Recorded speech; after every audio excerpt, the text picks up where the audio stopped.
سودو ugu dambeyntii ninkii ra'iisul wasaaraha dalkan ahaa ra'iisul wasaare Olaf Scholz ayaa maanta shaaciyay inuu gudbiyay codsigii kalsoonida ama Vertrauensantrag kadibna baarlamaanka ay u fariisan doonaan maalinta Isniinta soo socoto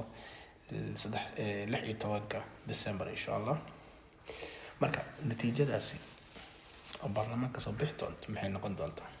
anaga ma ogi laakiin qiyaas ahaan waxaa la sheegaa inay laba mid noqon doonto in baarlamaanka badnaantiisa ama xildhibaanada badan ay isku raacaan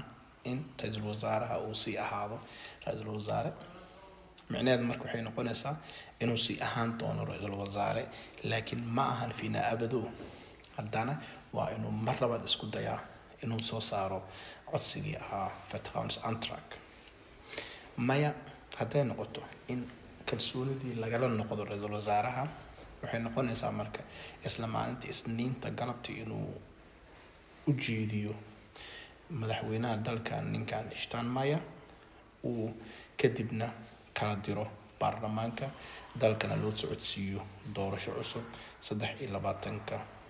February marka waxaa inoo balan ah maalinta Isniinta iyo